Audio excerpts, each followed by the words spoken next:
Depression होता क्या है? कुछ दिनों तक लगातार आदमी का मन उदास रहे, इसी को बोल देते हैं ये डिप्रेशन है। कॉमन बीमारी जिसकी बात करते हैं, anxiety. Fear of something unpleasant going to happen. 2 साल के बच्चे को भी मोबाइल दिखा दिया, वो वीडियो चल रहा है तब तक वो खाना खा रहा है, वीडियो बंद हो गया तो उसने भी खाना बंद कर दिया। तो इन साइकाइट्री डॉक्टर रूप Sidana is a big name. Brain अगर सही नहीं होगा तो आपका माइंड सही नहीं होगा, और यहीं से मैक्सिमम प्रॉब्लम्स है दुनिया की। या साइकेट्री हॉस्पिटल का जो इमेज आता था, वही पिक्चर लोगों के दिमाग में बनी गई थी। पागल खाना लोगों को दिखाई देता था, और पुरानी फिल्मों में तो वैसे और दिखाते उसको थे। भी बहुत ज़्यादा बढ़ा चढ़ा कर ड्रामेटाइज करके दिखाते थे, पेशेंट को शौक दिया जाता था।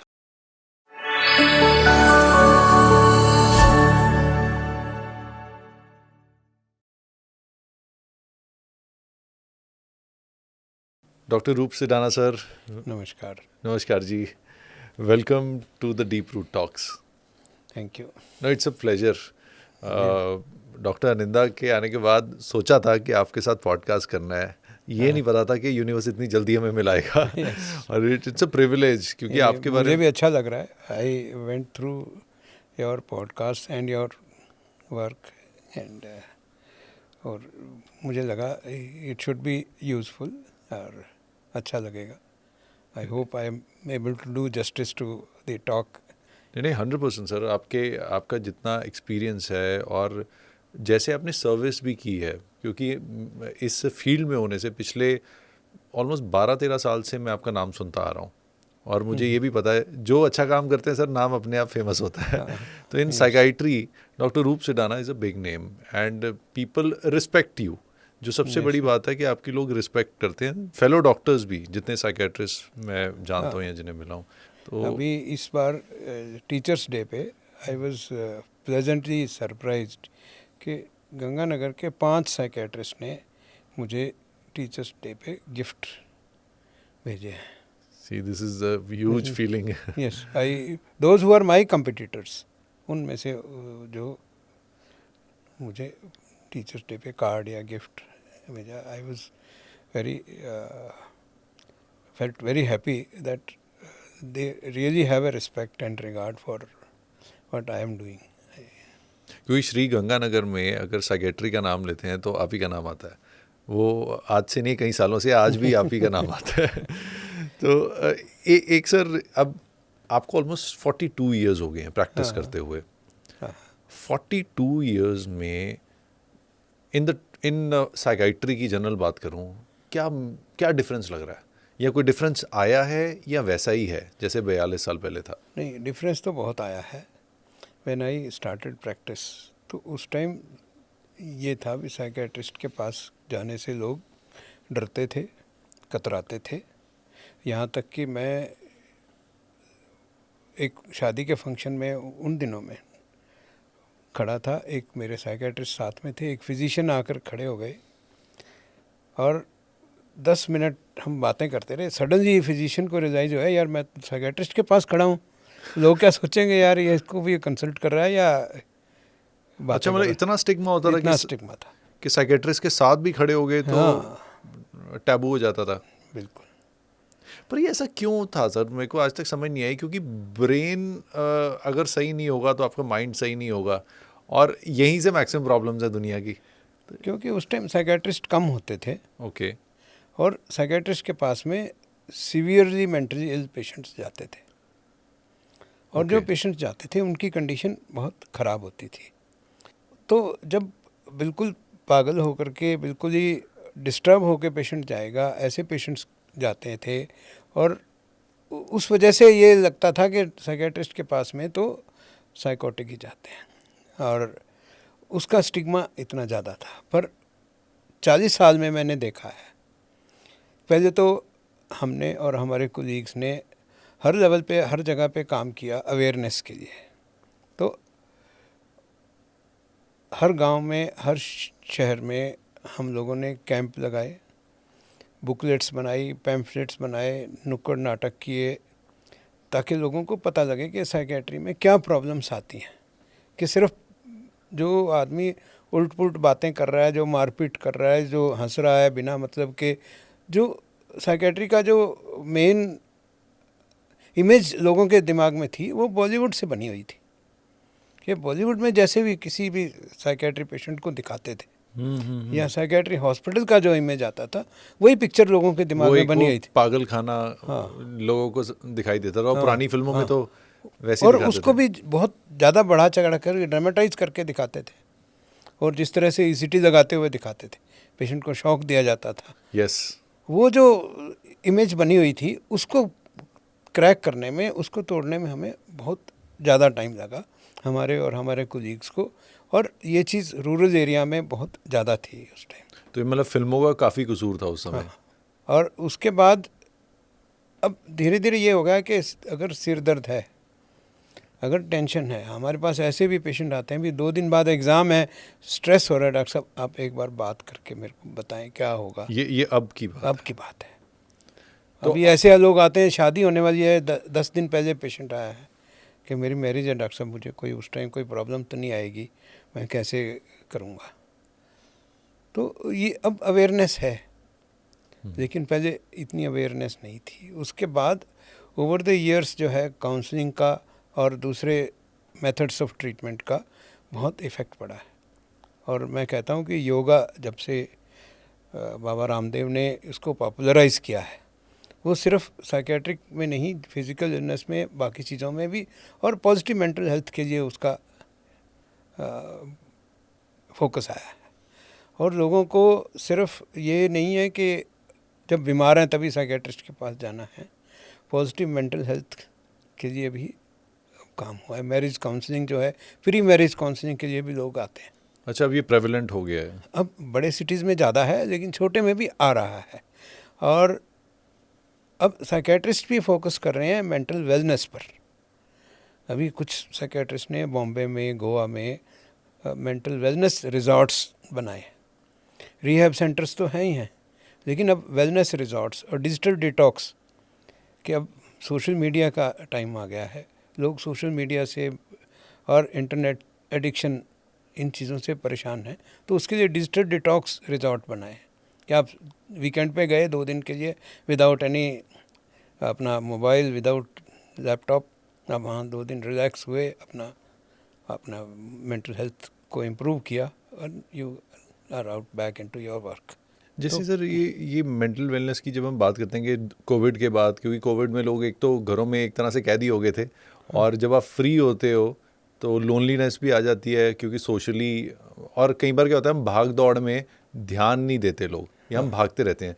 तो क्या ऐसा है सर कि हम रूटीन लाइफ में कई चीज़ों को इतना नॉर्मलाइज कर चुके हैं, जो टेक्निकली क्लिनिकली हो सकता है कि साइकेट्री इलनेस हो, पर उसको इतना नॉर्मलाइज कर दिया सोसाइटी ने, जब वो फ्री हुआ फिर उनसे बर्दाश्त नहीं हुआ, तब उनको लगा यार ये तो कोई प्रॉब्लम है, या घर वालों को लगा कि इसको कोई दिक्कत है। तो ये एक वजह है, या हम साइकेट्री की प्रॉब्लम्स को इतना सीरियसली मतलब कम ही लेते हैं रूटीन लाइफ में। अब क्या है कि ओवर द टाइम लोगों को अपने वर्क कैपेसिटी, वर्क सेटिस्फेक्शन और लाइफ के प्रति सेटिस्फेक्शन और हैप्पीनेस के ऊपर जोर देने लगे हैं, तो उनको लगा है कि ये स्ट्रेस जो ज़्यादा है, कंपटीशन ज़्यादा हो गया है, सोशल मीडिया में भी कंपटीशन है, अभी कितने लाइक्स आए हैं, कितने मेरे फॉलोअर्स हो गए हैं, क्या हो रहा है मेरी पोस्ट के ऊपर, तो ये सब चीज़ें को लेकर के लोगों में स्ट्रेस बढ़ा है। और उसके साथ साथ सोशल मीडिया पे जो पॉजिटिव चीज़ें बन रही हैं, इतने सारे काउंसलर्स हैं, इतने सारे मोटिवेशनल स्पीकर्स हैं जो बातें करते हैं, उनका डेफिनेटली पॉजिटिव इफ़ेक्ट पड़ता है और लोगों में वेलनेस के लिए अवेयरनेस आई है। तो मतलब जो साइकेट्री इलनेसेस हैं, ये सोशल मीडिया के आने के बाद बढ़ी है प्रॉब्लम्स, या पहले भी इतनी थी?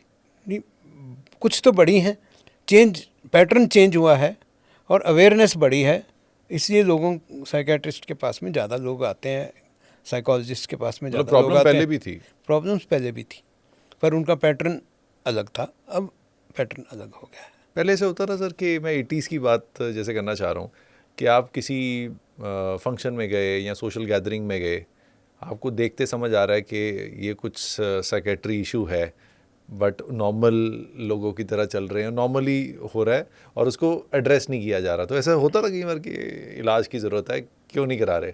हाँ, बहुत लेट आते थे पहले ट्रीटमेंट के लिए, और ख़ासकर जॉइंट फैमिलीज़ में टॉलरेंस ज़्यादा होती है एबनॉर्मल बिहेवियर के प्रति। उसको ये तो ऐसे ही करता है, कभी कभी ऐसा करता है, हमेशा थोड़ा ऐसे करता जैसे है। कोई एग्जांपल सर, कोई ज़्यादा तेज बोल रहा है, हाँ जी। गुस्सा कर रहा है, और दूसरों को लगता है भी ये इसका ये नॉर्मल बिहेवियर नहीं है, तो लेकिन मदर फादर बोलते नहीं नहीं ये तो कभी कभी ऐसे होता है, हमेशा थोड़ा ऐसे रहता है। जैसे तो इराटिक मूड स्विंग्स भी होते हैं हाँ, कई लोगों के, तो हम हाँ, कहते हैं मूड स्विंग्स हैं। मूड स्विंग है, बट उसको एज ए इलनेस नहीं मानते। या दूसरी तरफ जो लेस एजुकेटेड लोग हैं वो उन चीज़ों की तरफ चलते हैं, भी ऊपरी कसर हो गई है क्या, भूत प्रेत हो गया है, और बाबा के पास चले गए, साधु संतों के पास चले गए, और वहाँ से कुछ हेल्प लेके बाद में फिर छोड़ दिया, फिर दोबारा रिलैप्स हो गया, फिर डॉक्टर के पास जाते हैं जब ज़्यादा बढ़ जाती है बीमारी। तब लोगों को एक ये भी रहता है स्टिग्मा कि अगर हम साइकेट्री की दवाइयाँ खाते हैं तो सारी उम्र खानी पड़ेंगी, तो इस चक्कर में लोग जाते ही नहीं कि अब ये दवाई एक बार लग गई तो फिर ये लग गई। साइकेट्रिक दवाइयों के प्रति जो लोगों में मिथ्स हैं, जो गलत फहमी है, वो बहुत ज़्यादा है, और एजुकेटेड में भी है, और यहाँ तक कि डॉक्टरों में भी है। डॉक्टर्स में भी है बिल्कुल, जो दूसरे स्पेशलिटी में जनरल प्रैक्टिशनर्स हैं उन लोगों में भी है। अगर उनके फैमिली में भी हो जाती है तो भी वो 2 महीने बाद कहने लग जाते हैं डॉक्टर साहब कि ये दवाई तो एडिक्टिंग है, ये है। मतलब सबसे पहला कि ये दवाई जो साइकोट्रोपिक ड्रग्स किसी को दी जाती हैं वो नशे की दवाइयाँ हैं, वो गलत है। सारी दवाइयाँ एक जैसी नहीं हैं। जैसे डायबिटीज़ की, हाइपरटेंशन की एंटीबायोटिक्स हैं, जो भी दूसरी दवाइयाँ हैं, सबका अलग अलग मोड ऑफ एक्शन है, सबका अलग अलग साइड इफ़ेक्ट है। इसी तरह साइकोट्रोपिक ड्रग्स जो हैं वो भी अलग, हर एक बीमारी के लिए अलग से बीमारी दवाई है, उनका असर भी अलग है। कुछ स्टिमुलेट करती हैं, कुछ सेडेट करती हैं, कुछ अपने माइंड की थिंकिंग को चेंज करती हैं, कुछ अपने मूड स्विंग्स को रोकती हैं। तो लेकिन एक ही कैटेगरी में सबको भी ये सब नशे की दवाइयाँ हैं, नंबर एक, ये गलतफहमी है। दूसरा कि सारी उम्र के लिए लेनी पड़ती हैं, ये भी गलत है, क्योंकि एक और भ्रांति इसके साथ में कि once a mental always a mental, कि एक बार जो लेबल लग गया वो लेबल नहीं हटता है। हम कहते हैं कि लेबल जो है बॉटल्स के लिए होता है, आदमियों के लिए नहीं है। आदमियों को हम लोग जब भी देखते हैं हम डायग्नोसिस के साथ नहीं देखते हैं, उनको हम उनके एनवायरनमेंट में उनके फैमिली को मिला करके देखते हैं कि उसको ये प्रॉब्लम हुई थी, कैसे हुई थी, क्यों हुई थी। कई बार पेशेंट आता है तो हम 3 साल बाद आया, हम पूछते हैं पिछली बार अब रिलैप्स हुआ है तो पिछली बार तेरे मदर की डेथ हुई थी, उस टाइम तेरे डिप्रेशन आया था, क्यों डॉक्टर साहब आपको अभी तक याद है? क्योंकि हम उनको उसके एनवायरनमेंट में देखते हैं। किसी की नौकरी चली गई थी, इस वजह से उसको डिप्रेशन हो गया था, तब वो 2 साल बाद आया है तो हम पूछते हैं वो नौकरी का क्या हुआ, अब क्या कर रहे हो आप, क्योंकि हम उनको उनके एनवायरनमेंट के साथ मिल करके देखते हैं। इसीलिए जो साइकेट्रिक बीमारियां हैं वो भी दूसरी बीमारियों की तरह ठीक होती हैं, किसी में कम टाइम लगता है, किसी में ज़्यादा टाइम लगता है। जैसे फिजिकल इलनेस है, आपको जुकाम हुआ है, 4-5 दिन की दवाई लेके आप ठीक हो जाएंगे। आपको ट्यूबरकुलोसिस हुआ है तो आपको 1 साल दवाई खानी पड़ेगी। आपको डायबिटीज़ हो गया है तो आपको लंबे टाइम खानी पड़ेगी। हाइपरटेंशन है तो आपको लंबे टाइम खानी पड़ेगी। इन चीज़ों को लेकर के हम लोग ज़्यादा स्टिग्मा नहीं है, क्योंकि डायबिटीज़ का आपको ब्लड शुगर में पता लगता है, हाइपरटेंशन का आपका बीपी इंस्ट्रूमेंट चेक करके बता देता है, लेकिन आपको एंग्जाइटी है, आपको डिप्रेशन है, उसका कोई मीटर नहीं है। सर, इस 42 साल के करियर में अभी तक आपके ऐसे पेशेंट्स हुए हैं जिन्होंने दवाई शुरू की और बाद में ख़त्म भी कर दी और खानी बंद भी कर दी? हाँ, बहुत सारे हुए हैं। मेरे सामने ऐसे एग्जांपल्स हैं जो डॉक्टर बने हैं, पोस्ट ग्रेजुएशन किया है, अफसर बने हैं, आईएएस ऑफिसर बने, यहाँ से जब ग्रेजुएशन कर रहे थे तब उनको प्रॉब्लम हुई, उसके बाद उन्होंने कंपटीशन दिया और आईएएस ऑफिसर बने हैं, इंजीनियर्स हैं, डॉक्टर्स हैं। तो ऐसे बहुत सारे एग्जांपल्स हैं जिनको हम देखते हैं, कई साल बाद हमें मिलते हैं कि डॉक्टर साहब आपसे इलाज कराया था उस टाइम, अब मैं बिल्कुल ठीक हूँ, दवाइयाँ भी बंद हैं। बहुत सारे ऐसे पेशेंट्स होते हैं, ऐसा नहीं है कि भाई एक बार दवाई शुरू होगी तो सारी उम्र दवाई खानी पड़ेगी। कुछ डिजीज़ ऐसे हैं जिनमें लंबे समय तक देनी पड़ती है। जैसे डिप्रेशन है, उसका पहला एपिसोड अगर आया है, मेजर डिप्रेशन है, तो उसको 6 मंथ्स के करीब ठीक होने के बाद तक दवाई देते हैं, और अगर उसकी फैमिली एटमॉस्फेयर, वर्क एटमॉस्फेयर ठीक है तो उसको धीरे धीरे टेपर कर देते हैं। और इसी तरह अगर 2 साल बाद उसको रिलैप्स हो गया तो 2 साल तक देते हैं। तो डिपेंड करता है कि उसके डिजीज़ क्या है और उसकी रिकवरी कितनी देर में हुई है और आगे उसका वर्क और फैमिली एटमॉस्फेयर कैसा है। उस टाइम जब बंद करने से पहले हम लोग ये देखते हैं कि दोबारा कोई स्ट्रेसर तो नहीं आने वाला है। सर अगर हम एक लेमैन को बताना चाहें कि डिप्रेशन होता क्या है, सरल शब्दों में कुछ आप अपने एक्सपीरियंस के हिसाब से एक ऐसे कि लोगों को समझ आ जाए इजीली। डिप्रेशन में एक तो यह है कि आम भाषा में लोग डिप्रेशन मानते हैं कि मन उदास हो गया तो उसको हर एक किसी को बोल देते हैं ये डिप्रेशन है। लेकिन जब हम अपनी भाषा में डिप्रेशन को डिफ़ाइन करते हैं तो कुछ दिनों तक लगातार आदमी का मन उदास रहे, काम करने की इच्छा ना हो, खाना खाने की इच्छा नहीं हो, नींद की डिस्टर्बेंस हो या ज़्यादा नींद आती हो या कम नींद आती हो, और अपने काम के प्रति, अपने लाइफ के प्रति नेगेटिव विचार आए, उसको कोई भी समझाने की कोशिश करे उसको नेगेटिव ही नेगेटिव नज़र आए। अगर ऐसी चीज़ 6 हफ्ते 6 वीक्स तक लगातार रहती है और इससे उसके रोज़मर्रा के काम में, लाइफ में डिस्टर्बेंस आ रही है, ऑक्यूपेशनल एज सोशल फंक्शनिंग उसकी इम्पेयर हो रही है ना, तब हम उसको डिप्रेशन का एपिसोड डायग्नोस करते हैं। बहुत सारे लोग ऐसे होते हैं जिनको माइंड फॉर्म होती है, सैडनेस है, मूड ख़राब हो गया है, कुछ ऐसा इंसिडेंस हुआ है जिसकी वजह से ऐसा हो जाता है। तो अगर वो कुछ देर के लिए हुआ है और उसकी एक सोशल और ऑक्यूपेशनल फंक्शनिंग इम्पेयर हो गई है, तब हम उसको सब सिंड्रोमल डिप्रेशन बोलते हैं। सब सिंड्रोमल कि वो जो एक्चुअल में अभी डिप्रेशन के लेवल तक नहीं पहुंचा है लेकिन उससे कम है, नॉर्मल मूड से ज़्यादा ख़राब है लेकिन उससे अभी तक उसको final level as a depression नहीं करते हैं। तो उसको हम कोशिश करते हैं कि वो उसी लेवल पर ठीक हो जाए by counselling, by change in environment. अगर नहीं होता है तो फिर उसको मेडिसिन्स देने की ज़रूरत पड़ती है, उसको ट्रीटमेंट की ज़रूरत पड़ती है। एक सर और जो बहुत कॉमन बीमारी जिसकी बात करते हैं वो होती है घबराहट हो रही है, तो जिसको अब शब्द होता है एंग्जाइटी का जो दिया जाता है, तो एंटी एंग्जाइटी के वैसे ही दवाइयाँ भी दी जाती हैं। तो एंग्जाइटी होना और एंग्शियस होने में क्या फ़र्क होता है सर, और क्लिनिकली? एंग्जाइटी जो है वो एक ऐसा है कि इट्स ए मूड जब आदमी को घबराहट के भी कुछ होने वाला है, कुछ हो ना जाए, ऐसा है। Fear of something unpleasant going to happen, कि कुछ गलत होने वाला है, मेरे साथ गलत होने वाला है, मेरे शरीर के साथ गलत होने वाला है, या एनवायरनमेंट में कुछ होने वाला है। Fear of unknown. तो जो पैनिक अटैक होता है उसी का रिजल्ट होता है? सीवियर एंग्जाइटी उसको पैनिक बोलते हैं, जब आदमी को लगता है अभी कुछ करना चाहिए, कि उसको इतनी एंग्जाइटी हुई है कि या तो मेरे को हार्ट अटैक हो जाएगा, या सांस मेरा रुक जाएगा, या मेरे को ब्रेन हेमरेज हो जाएगा। तो वो उसके लिए इमीडिएटली डॉक्टर के पास जाके ईसीजी कराएगा, सीटी स्कैन करा लेगा, एमआरआई करा लेगा, या अपने रिश्तेदार को पकड़ के बैठ जाएगा, भाई बस मैं जाने वाला हूँ, अभी कुछ कर लो जो कर सकते हैं। तो वो पैनिक अटैक होता है। तो anxiety as such is a phenomena which is can be normal. उसको हम कहते हैं कि एक जो एंग्जाइटी है वो अपने की मोटिवेशन इम्प्रूव करती है। नॉर्मली आप देखें, आप जब आप स्टूडेंट थे तो एकदम डिक्लेयर हो गया अभी एग्ज़ाम आपके फाइनल 7 तारीख से शुरू होने हैं, 1 तारीख को आपको बता दिया अभी 7 तारीख को एग्ज़ाम होने हैं, तब एंग्जाइटी आई, आपको लगी घबराहट भी, अब शुरू हो गया एग्ज़ाम आना है। तो कुछ लोग नॉर्मल जो होते हैं वो उस एंग्जाइटी से मोटिवेशन हो जाता है, वो अपना टाइम टेबल बनाते हैं, बाकी चीज़ें छोड़ देते हैं और पढ़ाई में लग जाते हैं।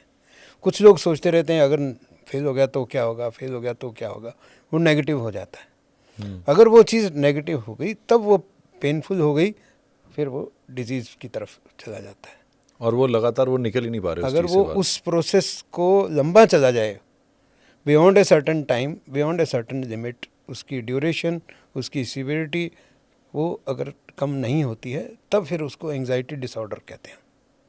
और एक सर शब्द है MDP, मैनियक डिप्रेसिव फेज, तो ये कुछ अलग होता है डिप्रेशन से? हाँ, जो इसको अब जो नया टर्म इसके लिए यूज़ करते हैं बाइपोलर है, जो मूड डिसऑर्डर है। तो मैनिक डिप्रेसिव या बाइपोलर में क्या होता है कि मूड स्विंग्स होते हैं, कि कुछ दिनों तक मरीज़ या तो डिप्रेशन में रहता है, उदास रहता है, काम करने का मन नहीं करता उसका, और सोचता रहता है, रोना आ जाता है, या सुसाइड के विचार आते हैं। वो कुछ वीक्स या महीनों तक चल सकते हैं। वो कुछ लोगों को ये ठीक होने के बाद में चाहे दवाइयों से चाहे बिना दवाइयों के मूड एकदम चेंज हो जाता है, कि जो आदमी अंदर ही बैठा था, लेट काम ही नहीं करता था, सडनली ज़्यादा बात करता है, ओवर कॉन्फिडेंट हो जाता है, उसको मन करता है कि मैं ये भी खरीद लूँ, वो भी खरीद लूँ, अपनी कैपेसिटी नहीं है तो भी उसको ज़्यादा खर्च करने लग जाता है, और बड़े बड़े नेता का, सेलिब्रिटी का फॉलो करता है, उसकी तरह बनने की कोशिश करता है, और घर में नहीं टिकता। तो और अगर कोई उसको रोकता है, उसकी हाँ में हाँ मिलाता रहे तो वो खुश रहता है, अगर उसको कोई रोकता है तो उससे फिर गुस्सा भी हो जाता है, लड़ाई भी कर सकता है, मारपीट तक आ जाता है। और इस दौरान में जब ये स्टेज आती है, जब तक उसको इंसाइट होती है, उसको पता होता है, तो जिसको हम हाइपोमेनिया बोलते हैं, तब तक तो वो ट्रीटमेंट के लिए लाया जाए तो शुरू हो सकता है। लेकिन अगर तब तक रिकॉग्नाइज नहीं करें, उसको हम नॉर्मली मानते रहें, उसके बाद जब ज़्यादा हो जाता है तब उसको पकड़ के हॉस्पिटल में ट्रीटमेंट के लिए जाना पड़ता है। उसको mania, severe mania with psychotic features हो जाता है। तो बाइपोलर के दोनों पहलू हैं। ओके। कई बार ये सीज़न से ऐसा हो जाता है, कई बार ट्रीटमेंट के दौरान ऐसे हो जाता है, कई बार स्लीप डेप्रिवेशन से ऐसा होता है कि बहुत सारे लोग हाइपोमेनिया में आते हैं, उसमें ऐसे डिसीजन ले जाते हैं जैसे शेयर मार्केट में पैसा लगाया उसको, क्योंकि वो खुश है, उसको कॉन्फिडेंस ज़्यादा है, रैश, उसने सारा पैसा लगा दिया, और जब होश में आता है तब तक लगता है कि इतना पैसा गायब, ख़त्म हो चुका है, तब वो डिप्रेशन में चला जाता है। और फिर कुछ साल ठीक निकल जाते हैं, फिर दोबारा ऐसे निकल जाता है, बार बार अटैक्स आते हैं बाइपोलर में। मतलब वो ऐसे, हाँ, मूड जो है ना, मूड स्विंग्स आते हैं। कुछ लोगों को ये मूड स्विंग्स सेम डे भी आते हैं, उसको हम साइक्लोथाइमिया बोलते हैं। ओके। एक दिन में, 2 दिन में, 3 दिन में ही थोड़ा सा मूड अप हुआ, फिर डाउन हो गया। वो कई बार तो वो एक्सप्लेन हो जाता है अभी किस वजह से हो रहा है, कई बार बिना कारण के भी हो जाता है मूड स्विंग जो है। और कुछ मूड स्विंग्स जैसे हम बात करते हैं तो फीमेल्स में, गर्ल्स में, लेडीज़ में मेंस्ट्रुअल साइकिल के दौरान में मूड स्विंग आते हैं। प्री मेंस्ट्रुअल पीरियड आता है तो उसमें मूड चेंजेस आते हैं, आमतौर पे सैडनेस, एंगर, इरिटेबिलिटी रहती है, 3-4 दिन तक रहता है, उसके बाद नॉर्मल हो जाता है। अगर उसको रिकॉग्नाइज कर लेते हैं तो एडजस्ट करना आसान हो जाता है, फैमिली मेम्बर्स को भी, और जिसको मूड स्विंग आ रही है उसको भी पता लग जाता है, तो अपना वो ध्यान कर लेते हैं, नहीं तो वो ज़्यादा बढ़ जाते हैं। सर, अगर कोई किसी भी फैमिली में कोई अनट्रीटेड साइकाइट्री पेशेंट हो तो उसका कितना बड़ा असर हो सकता है एक फैमिली पे और फैमिली मेम्बर्स पे? ये इवन देयर आर स्टडीज़ कि केयर गिवर्स के ऊपर जो बर्डन है फैमिली में, अगर क्रॉनिक साइकेट्रिक डिसऑर्डर का है तो it is more than a patient with cancer. इसमें जो नेगेटिव और होता है, अगर एक फैमिली में साइकेट्रिक पेशेंट है तो स्टिग्मा तो है ही है कि एक फैमिली में अगर साइकेट्रिक पेशेंट है तो उसके दूसरे फैमिली मेम्बर्स को दूसरों के सामने जाने में ही शर्म आने लग जाती है, किसी का रिश्ता करना मुश्किल हो जाता है। अगर भाई को साइकेट्रिक इलनेस है और बहन की शादी होनी है तो वो फैमिली वाले ये देखेंगे, एक तो पहले से ही मेंटल है यहाँ, वो एक को टैग लगा देते, लेबल कर देते कि पागल है। उसके अलावा अगर घर में फिज़िकल इलनेस है, किसी को कैंसर है या किसी के स्ट्रोक हो गया है, किसी को हार्ट अटैक हो गया है, तो सिंपैथी मिलती है। हाँ। लोग पता लेने के लिए आते हैं, हेल्प करने के लिए तैयार होते हैं। हाँ अगर जी। आपका किसी का एंजियोप्लास्टी होनी है और उसको पता है कि इसके पास पैसा नहीं है, तो उसको हेल्प करने के लिए लोग आ जाते हैं।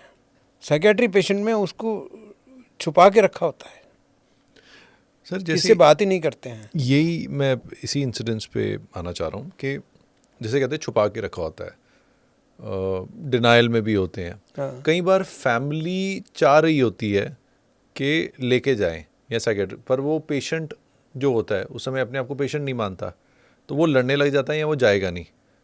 उसको होता है कि आप मुझे पागल समझ रहे हो जो लेके जा रहे हो। तो ऐसे केसेस को फैमिलीज कैसे हैंडल करें? ऐसे पेशेंट्स के लिए बहुत मुश्किल होती है। जो मेंटल हेल्थ केयर एक्ट है 2017 में इंडिया में लागू हुआ है। पहले ये होता था कि ऐसे पेशेंट्स को फैमिली मेम्बर्स ज़बरदस्ती पकड़ के ले जाते थे, या साइकेट्रिस्ट उनको ट्रीटमेंट करने के लिए एक बार इवेलुएट करके इंजेक्शन दे करके हॉस्पिटल में उनकी विल के अगेंस्ट एडमिट कर देते थे। अभी जो 2017 का मेंटल हेल्थ केयर एक्ट है, उसमें ऐसे पेशेंट्स को ट्रीट करना मुश्किल हो गया है। अच्छा, मतलब अब लेके नहीं जा सकते वैसे? अब क्या है कि एडवांस डायरेक्टिव्स हैं उस एक्ट में कि आप पहले से अपने जैसे विल करते हैं उस तरह से डायरेक्टिव दे सकते हैं कि अगर मुझे साइकेट्रिक इलनेस हो और मैं अपना डिसीजन नहीं ले सकता हूँ, तो मैं ये ट्रीटमेंट करवाऊँगा, ये नहीं कराऊँगा, अच्छा, ये पहले से ही। वो दे सकता है। दूसरा एक है नॉमिनेटेड रिप्रेजेंटेटिव, वो किसी को नॉमिनेट कर सकता है कि भी अगर मैं बीमार हो जाऊं और मैं खुद डिसीजन नहीं ले सकता, मेरी कैपेसिटी नहीं है, तो somebody फ्रॉम द फैमिली और from my friends should do this for me, take a decision.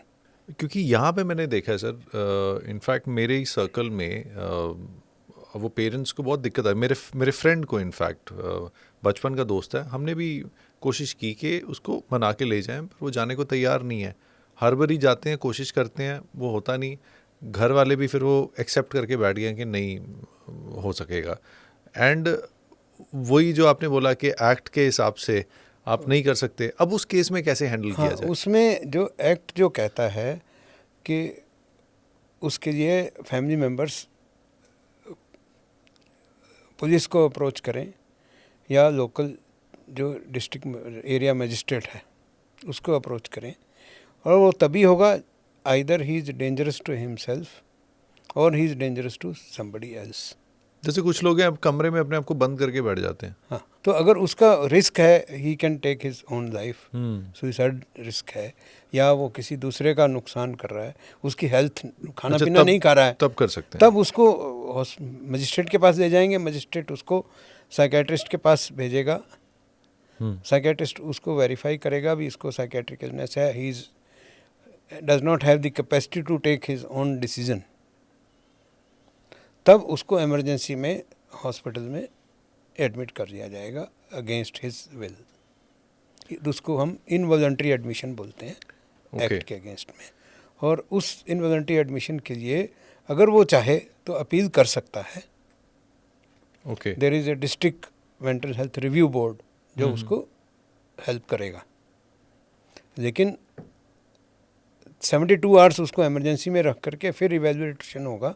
अगर वो अभी भी उसकी कैपेसिटी नहीं है तो उसको 30 डेज़ तक हॉस्पिटल में अगेंस्ट हिज विल ट्रीट कर सकते हैं, और उसके बाद आमतौर पे पेशेंट्स ठीक होकर के अपनी दवाई खुद लेने लग जाते हैं। तो सर सुसाइड की अगर बात करें तो कुछ स्टैट्स मैंने देखे तो वेरी शॉकिंग कि कितने सुसाइड्स हो रहे हैं हर दिन पूरी दुनिया में और कितने अटेम्प्ट हो रहे हैं साथ में। क्यों सर कोई अपनी जान लेना चाहेगा, और क्या ऐसी स्थिति बन जाती है दिमाग की कि कोई अपने आप को इतना कन्विंस कर लेता है कि अब it's better to die than to live in this body? वो क्या पेन होती है यहाँ? सुसाइड जो है, अटेम्प्ट जब होता है, it is not a desire to die, it is a cry for help. ज़्यादातर सुसाइड्स जो हैं वो it is a desire, it's a cry for help, क्यों वो इतना परेशान है अपने आप से, चाहे बायोलॉजिकल रीज़न से हो, चाहे साइकोलॉजिकल रीज़न से हो, चाहे सोशल रीज़न से हो। सोशल रीज़न से भी। हाँ, सोशल रीज़न से भी हो सकता है। तो उसके पास लिविंग का अपना साधन कोई नहीं है, उसकी नौकरी चली गई है, उसकी शादी टूट गई है, या वो फेल हो गया, उसको फैमिली वाले प्रेशर कर रहे हैं भाई तुम फेल हो गए हो, दोस्त भी उसका साथ नहीं दे रहे जैसे हैं। कई केसेस होते हैं इसमें बॉयफ्रेंड गर्लफ्रेंड का ब्रेकअप हाँ, होता है तो ब्रेकअप हो उसमें गया, उसमें हो जाता है।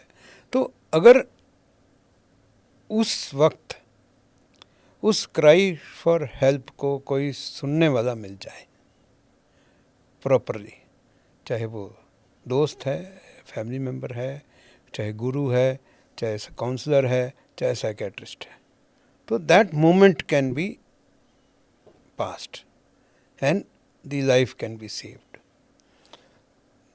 आज से 30-40 साल पहले एक हेल्पलाइन स्टार्ट हुई थी दिल्ली में, संजीवनी। जी। ऐड आया था उसका गवर्नमेंट बड़े न्यूज़पेपर में कि do you want to kill yourself, क्या आपका मन आत्महत्या करने का कर रहा है तो आप इस नंबर पे फ़ोन करें। तो ऐड से ये अपीयर हो रहा था कि आपको वो बताएंगे आपका तरीका क्या है मरने का। तो ऐड से ऐसा इम्प्रेशन आता था, बट उनके यहाँ पूरी काउंसलर्स की टीम थी जो उसको 24 आवर्स हेल्पलाइन थी और बाद में उसको फॉलो करते थे। उसके बाद में तो बहुत सारे हेल्पलाइंस आ गई, अभी गवर्नमेंट की अपनी टेलीमानस हेल्पलाइन है, जी जी। सुसाइड प्रिवेंशन की बहुत सारी हेल्पलाइंस हैं, और इवन स्टूडेंट्स के लिए अलग हेल्पलाइंस हैं, जहाँ कहीं भी वो बात करके उनको कोई ना कोई सुनने वाला मिल जाता है और वो काउंसलिंग करके उसको हेल्प करने की कोशिश करते हैं। और ये जो मोमेंट है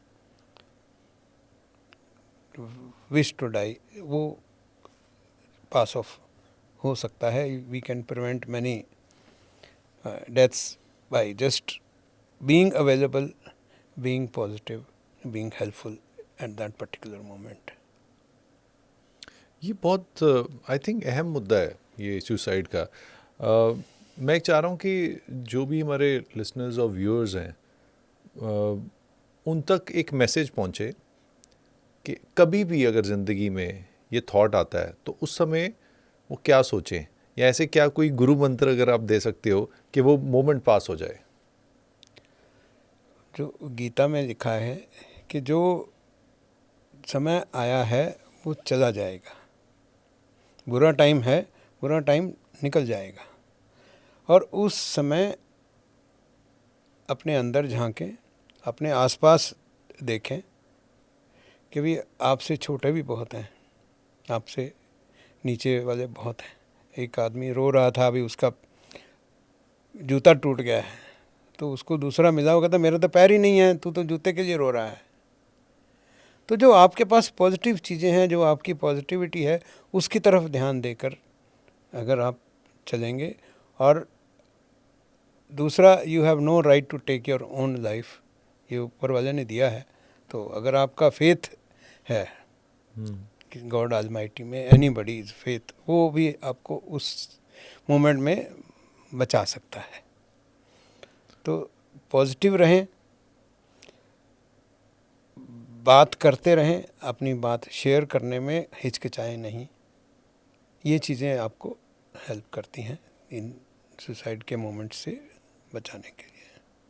सर जब हम भी बड़े हो रहे थे तब अगर ऐसी कोई बात करते कि उदासी हो रही थे कि तू बाहर खेड़ा जाके ठीक हो जाएगा दोस्तां नाल, या घूम आओ ठीक हो जाओगे, तो हमेशा वो कर देते थे कि वो एक स्टिग्मा माइंड में आता था।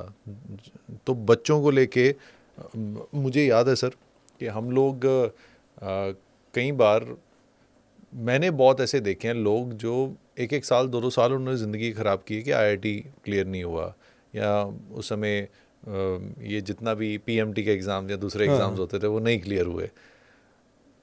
तो उस चक्कर में टाइम निकल जाता था और एक रिग्रेट के साथ सारी ज़िंदगी एक लो सेल्फ एस्टीम के साथ लोग निकालते रहते थे। And I have seen in my circle as well, जो मैं 90s में बड़ा हूँ, तो वो 90s के वो वही सर्कल है और वही लोग हैं कि 90s और 2000s में, क्योंकि कॉलेज मेरा 2009 में मैंने पास आउट किया, तो वो टाइम अभी भी ट्रांजिशनल सा था। वेयरएज़ आज की जो जनरेशन है वो बड़ी वोकल है और वो सीधी अपनी एक्सप्रेस कर देती है कि मुझे ये करना है, ये नहीं करना। अगर उनको हल्का सा भी लगता है कि यहाँ पे स्ट्रेस हो रहा है तो वो छोड़ देते हैं उस चीज़ को, वो कहते हैं करना ही नहीं है। और उनकी मुझे ऐसा महसूस होता है कि सेल्फ एस्टीम भी हाई है। तो ये सही है जो मैं सोच रहा हूँ, या मतलब नहीं, ऐसा अभी भी ऐसे ही नहीं है। अभी जो कंपटीशन का टाइम है और बहुत सारी चीज़ें पेरेंट्स, टीचर्स और जो कोचिंग सेंटर्स हैं वो गलत करते हैं, जिनके ऊपर अभी सब लोग काम कर रहे हैं, मिल के भी कर रहे हैं। अभी last week world suicide prevention week था जी। तो उसमें हर जगह प्रोग्राम्स किए, स्कूल्स में, कॉलेजेस में, कोचिंग सेंटर्स में, वर्क प्लेस पे, कि भाई सुसाइड क्यों करते हैं, कैसे प्रिवेंट किया जा सकता है। तो दो चार चीज़ें हैं जो एक कंपैरिजन जो बच्चों का एक दूसरे के साथ होता है। अगर एक पेशेंट, एक बंदा सुसाइडल है, वो पहले से नेगेटिव है, तो उसको कोई आकर के कह देगा देख उसका तो पीएमटी में सिलेक्शन हो गया, तू रह गया, या तू निकम्मा है, तू कुछ करता नहीं है, या कोई लेबलिंग कर देते हैं। हाँ, कोई ओबीस है उसको बोल जाते तो मोटा है। और शेमिंग। हाँ, दूसरा बॉडी शेमिंग है, बुलिंग है, ये चीज़ें बहुत। और जो प्रेशर जो है वो कोचिंग सेंटर में जो लोग हॉस्टल्स में रहते हैं या घर से बाहर जा कर के पढ़ रहे हैं, उनका जो है घर से भी मम्मी का फ़ोन आएगा, बेटे पढ़ाई कर दी, क्या रैंक आया, कितने मार्क्स आए। जो जिनके साथ रह रहा है उसके किसी के एक मार्क ज़्यादा आ गया, एक कम आ गया, उसकी वजह से प्रेशर आ गया। और सेंटर पे गया तो फिर जो टीचर है वो कहेगा भी इतने तेरे को फिज़िक्स में 2 मार्क्स कम आए हैं, एक क्वेश्चन गलत हो गया। तो वो सब तरफ से नेगेटिव प्रेशर आ वो एक गया। सीरीज आई थी कोटा फैक्ट्री, उसमें सेल्फ एस्टीम जो है वो ख़त्म हो जाती है। जी। जबकि चाहिए ये कि उसकी कैपेबिलिटी के हिसाब से उसको असेस करें। इनफैक्ट आजकल तो मैं देख रहा हूँ सर कि 6th 7th में जेई की तैयारी शुरू करा देते हैं बच्चों को। प्रेशर है इतना है, पेरेंट्स का प्रेशर है, पेरेंट्स का प्रेशर टीचर्स के ऊपर है, टीचर्स का प्रेशर बच्चों के ऊपर है। तो वो इतना प्रेशर में लाइफ कैसे चलेगी।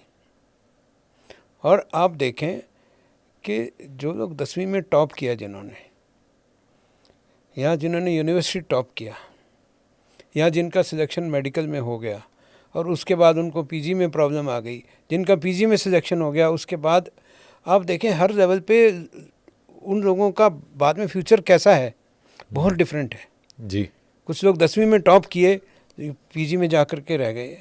कुछ लोग पीजी में मुश्किल से एडमिशन हुआ लेकिन प्रैक्टिस में आकर के बहुत आगे निकल गए जी। कुछ लोग ऐसे थे कि 10वीं में रह गए लेकिन उन्होंने अपना बिजनेस किया और बिजनेस में इतने आगे निकल गए कि वो पीछे मुड़ के नहीं देखते। हाँ जी। तो लाइफ में बहुत कुछ है, सिर्फ मार्क्स या आपकी डिग्री काम नहीं आती है। तो लाइफ को उसी हिसाब से पॉजिटिवली लेकर के चलेंगे तो कहते हैं भी मेरे को पीएमटी में सिलेक्शन नहीं हुआ तो वेटनरी में मिल गया, तो वो वेटनरी में इतना आगे जा सकता है कि जिसको इंजीनियरिंग में नहीं मिला उसने आईएएस की तैयारी की, वो आईएएस बन गया। आपके पास सबसे तो ज़्यादा बोले एक दरवाज़ा बंद होता है तो बहुत सारे दरवाजे हैं। कहते हैं कि खिड़कियां हैं जहाँ से आप निकल सकते हैं। अपना लाइफ का स्क्रिप्ट चेंज करें, भीड़ से निकले, भीड़ से निकल के अपना जो आपको अच्छा लगता है उसकी तरफ जाएं, हो सकता है उसमें आप शाइन कर जाएं। ये सर मैं तो खुद इस चीज़ में बिलीव करता हूँ और एक सेल्फ लव बहुत ज़रूरी चाहिए हमें। हम खुद को खुद से प्यार करें, चाहे वो, और जब हम खुद से प्यार करेंगे तो हम भगवान से भी जुड़ेंगे कहीं ना कहीं, क्योंकि we all are connected somewhere and we are connected. Self esteem जो है वो मेंटल हेल्थ के लिए बहुत ज़रूरी है। उसके लिए आदमी को कुछ ना कुछ करते रहना चाहिए पॉजिटिवली, और मेरे हिसाब से अच्छे लोगों के बीच में रहना, अच्छे दोस्त होना, वो भी मेंटल हेल्थ के लिए बहुत ज़रूरी है। सोशल कनेक्टेडनेस, एक अच्छी हॉबी पालना जो है, एक हॉबी कल्टीवेट करेंगे आप यंग एज में तो वो आपको पूरी लाइफ जा कर के पॉजिटिविटी देती है। स्पेशली जब आपका काम कम हो जाता है, आपके बच्चे सेटल हो जाते हैं, फिर आप अकेले रहते हैं। अगर आपने कोई हॉबी की हुई है, चाहे सिंगिंग है, डांसिंग है, कोई स्पोर्ट स्पोर्ट्स है। है, गोल्फ है, बैडमिंटन है, कुछ भी है, तो आपको वो हेल्प करती है ना केवल सेल्फ एस्टीम बनाने में, टाइम पास करने में, बल्कि आपका सोशल कनेक्टेडनेस भी बना रहता है। आप सिंगिंग करते हैं तो आपका एक सर्कल होता है जिनके सामने आप मिलके गाते हैं, जो आपको अप्रिशिएट करते हैं। इसी तरह अगर आप गोल्फ खेलते हैं तो आप गोल्फ खेलते हुए वहाँ भी आपको किक मिलता है कि आपने आज ये कितना कर लिया, कितना खेल लिया। आपके साथ दोस्त हैं, उनको आप देखते हैं, तो बहुत पॉजिटिविटी रहती है। तो लाइफ में ये चीज़ें शुरू से करते रहेंगे तो अच्छा रहेगा। और दूसरा, स्पिरिचुअलिटी को भी मैं सोचता हूँ कि वो भी एक बहुत ही अच्छा जो है मेथड है हेल्दी रहने के लिए, फिज़िकली एंड मेंटली। पिछले कुछ सालों में जो चेंज है मैंने देखा है, आपको भी लगता होगा जी कि जितने रिलीजियस प्लेसेस हैं वहाँ पर यंगस्टर्स आपको मिलते हैं, जी जबकि पहले जो भी रिलीजियस प्लेसेस थे, तीर्थ यात्रा, हरिद्वार है, कुंभ है, वहाँ पर आपको पहले ओल्ड पीपल जाते थे। एक ट्रांजिशन काफ़ी बड़ा हुआ है। अब यंगस्टर्स जो हैं उसको they are taking it in a different way, और स्पिरिचुअलिटी जो है वो बहुत अच्छे से यंगस्टर्स में भी है, जो बड़ा पॉजिटिव साइन है। और उसको हम अगर मॉडरेशन में रखते हैं तो it helps in life in total.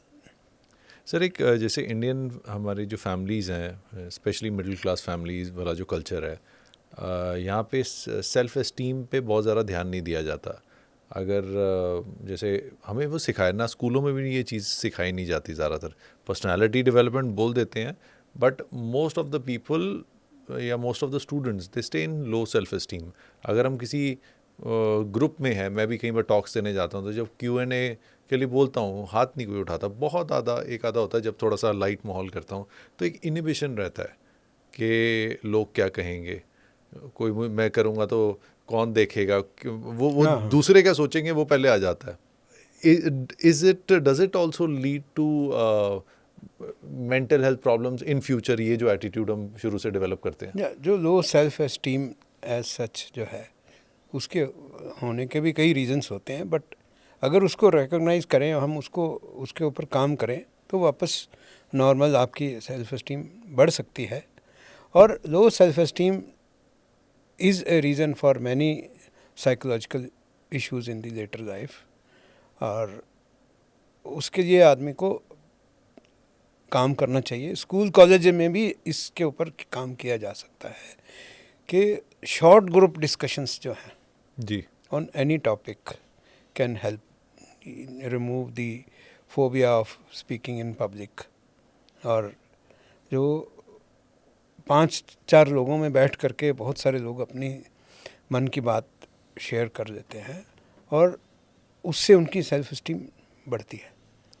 Sir जैसे ये मेरा मानना है कि आप हर किसी को 6 महीने में कम से कम 6 महीने में एक बार यहाँ साइकोलॉजिस्ट या साइकेट्रिस्ट को दिखाना ही चाहिए। बाय डिफ़ॉल्ट दिखाएं और बिना टैबू करें, क्योंकि ये ऑर्गन सही रहेगा तो सब सही रहेंगे। और मुझे लगता है अगर लोगों का सबका दिमाग ठीक रहेगा तो दुनिया में जो जितनी जंगें भी हो रही हैं या प्रॉब्लम्स भी हैं वो भी कम हो जाएंगी। ये कहीं ना कहीं यहाँ से परेशान है जिस वजह से वो तभी पॉसिबल होगा कि जब हम इसको नेगेटिव से पॉजिटिव की तरफ चलेंगे, कि मेंटल वेलनेस का लेकर के चलेंगे। जो साइकेट्रिस्ट हैं वो जिस तरह से स्किन स्पेशलिस्ट जो थे जी वो अभी कॉस्मेटोलॉजिस्ट हो गए, यस यस इसी तरह साइकेट्रिस्ट भी वेलनेस एक्सपर्ट्स हो जाएंगे। मेंटल वेलनेस मेंटल वेलनेस जो है, जो साइकेट्रिक क्लिनिक्स का कॉन्सेप्ट चेंज हो करके मेंटल वेलनेस के ऊपर अगर साइकेट्रिस्ट बोलेंगे, काम करेंगे, तो प्रोबेबली लोग आएंगे, स्टिग्मा ख़त्म होगा। और अब जैसे पहले ब्यूटी पार्लर में जाने के लिए लोग तभी जाते थे या शादी है या कोई देखने आ रहा है शादी के लिए, उस टाइम जाके देखते थे, अदरवाइज़ पार्लर में जाना अच्छा नहीं समझा जाता था। अब ये है कि सारे कॉस्मेटिक प्रोसीजर्स जो है सब लोग करते हैं, तो because it is towards wellness. और मेरे ख्याल से मेंटल वेलनेस का जो कॉन्सेप्ट है it should come in a positive way, और as a mental health professional हम लोगों को उसके ऊपर फोकस करना चाहिए, ताकि not just prevention of mental illness और early recognition but promotion of your mental health, और आपकी जो सेल्फ एस्टीम, आपका जो रेजिलियंस जिसको बोलते हैं, कि ability to fight adverse circumstances, adversity to face stressful situations in a healthy way. तो रेजिलियंस को डेवलप करना वो, और इक्वेनिमिटी आना कि आप एडवर्स सर्कमस्टेंसेस से ज़्यादा परेशान नहीं हो, उसको नॉर्मल वे में ले सकें। सर, आज की डेट में सबसे कॉमन मेंटल हेल्थ इश्यूज कौन से आते हैं आपके पास, और एज ग्रुप कौन सा आता है सबसे ज़्यादा? एंग्जाइटी, डिप्रेशन वो बहुत कॉमन है, और वो सारी एज ग्रुप्स में आता है। और जो 20 to 40 इयर्स वाले हैं उनमें ज़्यादा स्ट्रेसर्स आते हैं अभी। रीज़न उसके बाद ओल्ड एज में जो है एज रिलेटेड प्रॉब्लम्स हैं वो आती हैं, डिमेंशिया, अल्जाइमर्स, डिमेंशिया, और एजिंग के प्रोसेस में इन्वोल्यूशनल डिप्रेशन आता है। और ये जैसे 20 to 40 में ही मैक्सिमम क्या होता है, क्योंकि इस समय करियर्स के प्रेशर होते हैं और फैमिली बिल्डिंग है। और जो एक चीज़ जिसको हम मेरे ख्याल में बता नहीं पाए कि एडिक्शन जो है जी, वो एक बहुत बड़ा कारण है मेंटल हेल्थ इश्यूज़ का। अगला मेरा यही सवाल था। और ना केवल जो लोग नशा करते हैं उनके लिए, पर उससे ज़्यादा उनके फैमिली में जो लोग सफ़र करते हैं वो बहुत बड़ा। हमारे पास जितने पेशेंट्स आते हैं उनमें से जो फीमेल्स हैं आधे के करीब वो उनका जो प्रॉब्लम होती है वो फैमिली में कोई ना कोई नशा करने वाला है, चाहे स्पाउस है चाहे बच्चा है, क्योंकि सबसे ज़्यादा इफ़ेक्ट फीमेल्स के ऊपर पड़ता है एज ए केयर गिवर। तो सर, आपने डी एडिक्शन सेंटर भी रन किया है, और सबसे ज़्यादा जो नशे की जो कंप्लेंट्स हैं वो किसकी आती हैं? ओपियम की आती है या फिर इसकी अल्कोहल की ज़्यादा है? ये सबसे ज़्यादा कॉमन केसेस किस में देखे जाते हैं? ओवर द ईयर्स देखें तो बहुत चेंज आया है। जब मैंने प्रैक्टिस स्टार्ट की थी तो ट्रेडिशनल नशे आते थे, ओपियम, अफीम के रूप में या पोस्त के रूप में बुक्की, शराब, या ज़्यादा से ज़्यादा गांजा या भांग। और इसके साथ जो स्मोकिंग का था और हुक्का, बीड़ी, सिगरेट, जर्दा, वो तो वैसे ही चल रहा है, उसमें तो कोई चेंज नहीं है। स्मोकिंग में कुछ चेंज आया है कि स्मोकिंग करने वाले लोगों की संख्या कम हुई है। जब हमारे पास जो लोग आते हैं उनमें हम कम हुई है, स्मोकिंग वाले कम हैं। ओके। बट जो ट्रेडिशनल नशे तो वैसे ही चल रहे हैं अभी, शराब, अफीम तो वैसे ही चल रही है। दूसरे जो नए नशे आए वो बढ़ते जा रहे हैं, और उसमें पहले स्मैक, ब्राउन शुगर, उसके बाद अब चिट्टा, हेरोइन। और हेरोइन भी सिर्फ इनहेलेशन या पन्नी के ऊपर नहीं, इंजेक्टेबल। और उसके बाद अब सिंथेटिक फर्दर आ गए हैं, जिसमें मैरिजुआना है, LSD है, क्रैक है, कोकेन जो है वो भी आ गई है। और जो मेडिकल नशे, जिन चीज़ों जो दवाइयाँ हम रोगियों को ठीक करने के लिए देते हैं, वो भी मार्केट में वो उसको इतनी ज़्यादा मात्रा में लेने लग जाते हैं कि उसकी एडिक्शन हो जाती है। जैसे ट्रोमाडोल की आई, पहले फोर्टविन की आई, ट्रोमाडोल, टपेंटाडोल। अब जो हरियाणा, पंजाब, राजस्थान में जो आजकल जो लेटेस्ट ट्रेंड है वो है प्रीगाबालिन कैप्सूल्स। ग्रीन कलर कैप्सूल्स आते हैं, कोई रेनडियर बोलता है, कुछ उसको अलग अलग नाम से। और वो इवन यंग फीमेल्स, उनको भी वो आदत पड़ती जा रही है। और किस एज में सबसे ज़्यादा वल्नरेबल होते हैं नशे लेने के लिए? जो 15 to 20 में जो है वो वल्नरेबल होते हैं। तो जो प्रिवेंशन का काम है जो अवेयरनेस का काम है वो स्कूल में शुरू होना चाहिए। मेरे को याद है, मैं पहली बार गंगानगर में एक स्कूल में गया कि मुझे नशे के ऊपर बच्चों को बताना है कुछ। तो प्रिंसिपल जो थे वो बोले, डॉक्टर साहब हमारे यहाँ कोई नशा नहीं करता, आप यहाँ आके बोलोगे तो इनको पता लग जाएगा, ये नशा करने लग जाएंगे। फिर भी उन्होंने मुझे अलाउ किया, मैंने बोला। तो जब मैंने अपने लेक्चर के लास्ट में पूछा भी आपने किसने नशा किया है, तो 6-7 बच्चों ने हाथ खड़ा किया जो उस टाइम टोबैको या स्मोकिंग करते थे।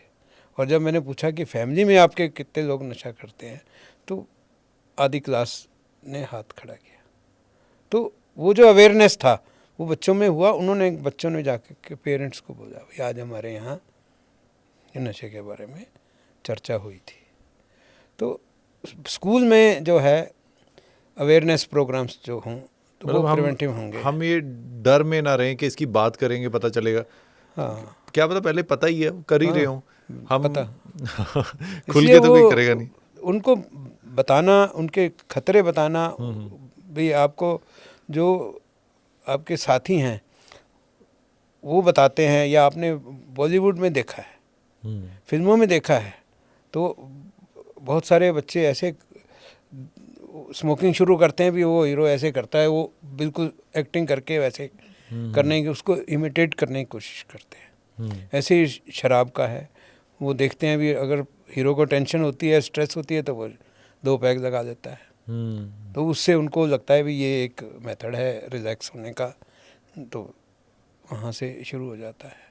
तो ये चीज़ें हैं। यंग जनरेशन जो है उनको अगर हम एजुकेट करें, खतरों के बारे में बताएं, उनको अल्टरनेटिव बताएं कि अगर स्ट्रेस है तो उसका मैनेज करने का अल्टरनेटिव है। और जो टीचर्स हैं वो अगर काउंसलिंग में आ जाएं। मुझे याद है कि जब हम स्कूल में पढ़ते थे तो स्कूल में एक पीटीआई होता था जो फिज़िकल ट्रेनिंग एक्सरसाइज कराता था, फिजिकल एजुकेशन का। उसके साथ बच्चे बहुत क्लोज होते थे, अपने मन की बात उनको बता देते, चाहे किसी टीचर की बात बतानी है या अपने क्लास के किसी बच्चे की बात बतानी है। तो इसी तरह से हर स्कूल में कोई टीचर ऐसे होते हैं जिनको ट्रेनिंग नहीं होती, पीटी टीचर होते थे। हाँ, जिनको जो बात करने में कंफर्टेबल होते हैं, और बच्चे उनको रिकॉग्नाइज कर देते हैं, भाई इस टीचर के पास जाके बात करेंगे तो ठीक रहेगा। तो ऐसे वैसे तो अब सीबीएसई ने काउंसलर्स अपॉइंट किए हैं, तो वो भी एक फॉरवर्ड स्टेप है to tackle mental health issues in childhood और इन स्कूल्स। तो उसके ऊपर भी अगर अच्छा काम चलता है तो वो भी एक एडिक्शन को प्रिवेंट करने में हेल्प करेगा। जब स्ट्रेस को हैंडल कर देंगे तो पॉजिटिविटी आएगी बच्चों में। सर जैसे एक फिल्म आई थी उड़ता पंजाब, उसमें दिखाया गया था कि कितना नशा है और कैसे है, वो करेक्ट था आपके हिसाब से? मतलब इतना नशा पंजाब में था, और अभी क्या सिचुएशन लगती है आपको पंजाब में? अब उससे भी ज़्यादा है। उससे भी ज़्यादा है? क्योंकि नशे बढ़ गए हैं, नए से नए नशे आ गए हैं। और जो उड़ता पंजाब में दिखाया गया था उसके बाद में सर्वे भी हुए, और कुछ गांव ऐसे थे जिसमें 60 to 70% of the mail population was addicted Punjab के। और जो हमने देखा है कि जो लोग नशा को रोकने में, छुड़ाने में हेल्प करने चाहिए, वहाँ भी नशा बहुत ज़्यादा है। पुलिस फोर्स में जब मैंने अपने कैरियर में जब ब्राउन शुगर या हेरोइन शुरू हुई थी, तो मुझे पुलिस से ही पता लगा कि कहाँ से शुरू हुई, कहाँ तक पहुँच गई है। कि हमारे पंजाब से 50% क्लाइंटेल है। तो पहले फ़िरोज़पुर थाना से कोई सिपाही आया, वो एडिक्ट था। तो उसके बाद गुरुवर सहाय मंडी है, वहाँ से आ गया, फिर फाजिलका से आ गया, फाजिलका से अबोर आया, अबोर के बाद साधु शहर से आया। तो मुझे लगा कि ये जो ट्रैकिंग चल रही है वो पकड़ते हैं, उसको वो डिस्ट्रॉय करने के लिए रखते हैं। तो उनमें से कुछ ऐसे एलिमेंट्स हैं कि जो पूरा डिस्ट्रॉय नहीं करते और खुद यूज़ करने लग जाते हैं। तो पंजाब में तो नशा अभी भी उतना ही चल रहा है और गवर्नमेंट ने बहुत एफर्ट्स किए हैं, बहुत स्कीम्स चलाई हैं, लेकिन उसका इम्प्लीमेंटेशन लेवल पे प्रॉब्लम है। तो नशा क्या एक्चुअली में छुड़ाया जा सकता है परमानेंटली? बिल्कुल छुड़ाया जा सकता है।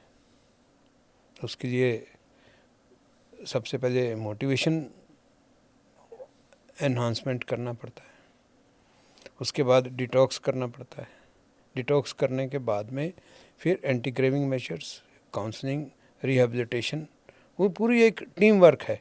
उसमें टीम में पेशेंट के साथ उसकी फैमिली, जो ट्रीटमेंट टीम है, प्लस जो सोसाइटी है उसका भी पूरा रोल रहता है। अगर आपने किसी को नशा छुड़ा दिया, वो 1 महीना छुट्टी दे करके वापस काम पे जाता है, चाहे वो किसी तरह का ही काम करता है, वहाँ उसको फिर वही कहते हैं ये तो नशेड़ी है, ये वहाँ एडमिट रह के आया है, इसने तो क्या छोड़ना है। तो और घर वाले भी जब भी वो लेट आएगा उसको यही पूछते हैं कि कहाँ गया था, क्या कर रहा था, ये 100 रुपया कहाँ लग गया। तो उसके बाद फिर वो रिलैप्स हो जाता है, क्योंकि उसको वापस रिस्पेक्ट, रिगार्ड तो नहीं मिला सोसाइटी में। तो इसलिए ये एक टीम पूरी की पूरी काम करेगी, तभी जा कर के नशा ख़त्म होगा। इट इज़ आई थिंक जो हम एक प्रॉब्लम जब देखते हैं सर, उसकी कई जगह से कड़ियाँ जुड़ी होती हैं और वो हर कड़ी को मेरे ख्याल से जोड़ना और हर कड़ी को फिक्स करना इम्पॉर्टेंट है। एंड ये जो शेमिंग है, ये मुझे पर्सनली महसूस होता है खासकर इंडिया में कि हम शेमिंग इतनी करते हैं, या तो वो साइकेट्री इलनेस में कन्वर्ट हो जाती है या उससे उस चीज़ से बचने के लिए वो नशे करने लग जाता है। और ये बड़ा कॉमन सी चीज़, I have seen that. Again घुमा फिरा के वहाँ बात आती है कि पॉजिटिव एटमॉस्फेयर, ये सेल्फ एस्टीम हाई रखना और कम्युनिकेशन, क्योंकि इस एज में मेरे ख्याल से जो ये जिसको हम एडोलेसेंस कहते हैं, 12 साल के बाद से पेरेंट्स और बच्चों का ना कम्युनिकेशन गैप बहुत कम हो जाता है हर चीज़ में लेके, और उसी टाइम पे बच्चा सबसे ज़्यादा वल्नरेबल शुरू हो जाता है, और ये आयरनी है। तो इसके लिए जो मैं अपने फैमिली में, अपने पेशेंट्स को, अपने आसपास में सभी को बोलता हूँ कि quality time with parents and children is very important, whether this quality time is with the spouse और विद चिल्ड्रन। मैंने अपने टाइम में जब बिज़ी रहते थे, लेट आते थे हॉस्पिटल से, तो भी ये था भी आधा घंटा कम से कम बच्चों के साथ घूमना है, और उस टाइम बच्चों के साथ उनकी बात सुननी है, उनकी बात पूरी ध्यान से। ये नहीं है भी सिर्फ डांटना ही है भी आज क्या काम किया या क्या शिकायत है, पर क्वालिटी टाइम उनकी बात सुनने के लिए है। और जो हमारा इंडियन कल्चर था साथ में खाना खाने का, वो टूटता गया है अभी। तो अभी किसी के पास टाइम नहीं है कि तीनों मील्स हम साथ लें, तो at least 1 meal a day together with the family, और उस टाइम अपना मोबाइल, अपना टीवी बंद कर दें, तो that can go a long way in helping adolescents share their problems. और उस टाइम पेरेंट्स को भी एक्सेप्टिंग होना चाहिए, लिसनिंग पावर होनी चाहिए। ये नहीं है भी एक बात उसने कही वो इमीडिएटली उसको, बच्चे को आपने डांट दिया, चुप करा दिया, उसने कोई बात पूछी, ऐसा जनरली होता है। अभी बच्चे ने नशे के बारे में कुछ पूछा या सेक्स के बारे में कुछ पूछा, तो पेरेंट्स ने एकदम चुप करा दिया और उसकी बात वहीं की वहीं रह गई। वो फिर दोस्तों से सीखेगा, मोबाइल से सीखेगा, वो गलत बातें सीखेगा। तो इसलिए quality time with the parents, और वही अगर टीचर्स भी बच्चों के साथ कुछ पॉजिटिव एटीट्यूड रखेंगे, एडोलेसेंट्स की प्रॉब्लम काफ़ी हद तक सॉल्व होंगी। Sir last but not the least, बहुत मज़ा आ रहा है बातें करके, और ये ना हमें सोचने पे मजबूर करेंगी। जो कॉन्वर्सेशन आपके साथ हो रही है सबको सोचने पे मजबूर करेगी, और सोचना जहाँ से है उसके बारे में सोचने पे मजबूर करेगी। तो सोशल मीडिया की बहुत प्रेवलेंस है, मैं सिर्फ ये नहीं कहता कि टीनेजर्स, अगर मैं इन जनरल बोलूँ, टीनेजर्स या फिर जो 20s में है, 30s में है, इवन 60s में भी जो लोग हैं, they are hooked to the phones. तो थोड़ी थोड़ी देर के बाद रीलें चेक हो रही हैं, वो लाइक्स और वो चेक हो रहा है। और कहीं हम वीडियोस भी देखते हैं कि जिसमें अगर फ़ोन नहीं भी है तो बच्चा फिर भी हवा में ऐसे स्वाइप कर रहा है, और वायलेंट हो जाते हैं जब ले लेते हैं। तो ये कितनी बड़ी प्रॉब्लम बन रही है और हम इसे कितना लाइटली ले रहे हैं एज अ सोसाइटी। ये जो स्क्रीन की बात करें, चाहे मोबाइल है, चाहे टीवी है, चाहे लैपटॉप है, तो वो प्रॉब्लम तो बनती जा रही है और बहुत टाइम से बन रही है। और जैसे नशा था वो एज के हिसाब से पहले होता था एडोलेसेंट्स में, या अब इवन बच्चों में पेरेंट्स ने अपना टाइम बचाने के लिए बच्चे को मोबाइल, 2 साल के बच्चे को भी मोबाइल दिखा दिया और वो वीडियो चल रहा है, तब तक वो खाना खा रहा है, वीडियो बंद हो गया तो उसने भी खाना बंद कर दिया और वो रूटीन बन गया, रूटीन बन गया उसका। और उसके बाद उसने सीख लिया, यूट्यूब चलाना सीख लिया, आपने उसका वीडियो बना के उसको दिखाया, उसको भी लगा भी बहुत वैल्यू है। इसी तरह बड़ों में, एडोलेसेंट्स में, ये कोविड के टाइम में शुरू हुआ, अभी होमवर्क मोबाइल पे आ गया, स्कूलों में लैपटॉप आ गए, तो वो एक लिबर्टी मिली, इंटरनेट फ्री हो गया, डेटा हर जगह मिलता है। तो ये धीरे धीरे करके इसका काम पॉजिटिव से शुरू हुआ, फिर वो एडिक्शन में बदल गया। वो एडिक्शन अब बच्चों में, बड़ों में, जैसे आपने बताया ओल्ड एज में भी है। और एक वो जिसको हम नोमोफोबिया बोलते हैं, नोमोफोबिया, हाँ, कि मोबाइल आपका नहीं है आपके पास, या बैटरी ख़त्म होने वाली है, या बैटरी ख़त्म हो गई है, या रिचार्ज नहीं हुआ है, तो आपको एंजाइटी हो गई। यस, और ये बहुत कॉमन है। ये इवन मेडिकल स्टूडेंट्स में, जूनियर डॉक्टर्स में भी सर्वे हुआ तो 40% तक जो है उनको ये प्रॉब्लम है कि मोबाइल अगर नहीं है या बैटरी ख़त्म होने वाली है तो एंजाइटी शुरू हो जाती है। तो ये एडिक्शन बहुत ज़्यादा है और सोशल मीडिया में हर तरह से प्रॉब्लम्स हैं। सिर्फ ये नहीं है, ये अटेंशन स्पैन ख़त्म हो गया है लोगों का। अटेंशन स्पैन, स्क्रॉल करते करते पता ही नहीं लगता कितना टाइम बीत गया है। और आप प्रोलॉन्ग्ड कोई सीरियल देखना हो, कोई आपको अपना काम करना हो, तो उसमें उतना ध्यान नहीं लगता है, क्योंकि आदत पड़ती जा रही है, 1 मिनट का, 2 मिनट का, उसके बाद आपने चेंज कर दिया है। और इतना एडिक्शन है, इतनी प्रॉब्लम है कि हर आदमी, मैं भी, अगर फ़ोन उठाते हैं भी किसी को कॉल करना है, वो नेम सर्च करने से पहले ही आपको ऊपर नोटिफिकेशन आ गया, आप वो नोटिफिकेशन पहले देखेंगे और उस नोटिफिकेशन देखने के बाद में उसी ऐप में पता नहीं 10 मिनट लग जाएंगे, 15 मिनट लग जाएंगे, भूल जाएंगे कि किसको फ़ोन करना था। सो मैंने ना 4 हफ्ते पहले ही ना इंस्टाग्राम और फेसबुक अपने उससे डिलीट किया फ़ोन से। बड़ा दुख हुआ जब डिलीट किया, मैं कहा करके देखता हूँ। उसके बाद ही मैं बार बार ना ढूंढ रहा था, ये 3-4-5 दिन ऐसे चलता रहा। तो मैंने अपनी टीम को बोला कि प्रोफेशनल पेज है वो आप मैनेज करते हो, तो आप अपने हिसाब से जो पोस्ट डालनी है तो उतना ही है। अदरवाइज़ मेरे को आदत थी कि बार बार देखने की, किसने लाइक किया, किसने वो किया। तो और अब मैं नहीं कर रहा, इतना रिलैक्स हो गया हूँ सर, इतना रिलीफ है। आज मेरा फ़ोन बंद भी था, मैं किसी इवेंट पे था, तो ऑलमोस्ट 3 या 4 घंटे मेरा फ़ोन बंद रहा होगा, मुझे फ़र्क ही नहीं पड़ा। और आई वॉज सो रिलैक्स्ड। अभी भी मेरा फ़ोन अगर पड़ा है कहीं साइड पे, मुझे कोई नहीं है, सिर्फ हाँ काम के लिए देखना है। एंड सच में it worked, it actually works. मैं नहीं कहता कि आप लंबा, मैं इसलिए कर पाया क्योंकि my team is there to manage the pages, तो वो कर लेते हैं। बट मुझे पर्सनल लेवल पे लगा कि आई नीडेड दिस डिटॉक्स, और ये डिटॉक्स के साथ I can be with my self.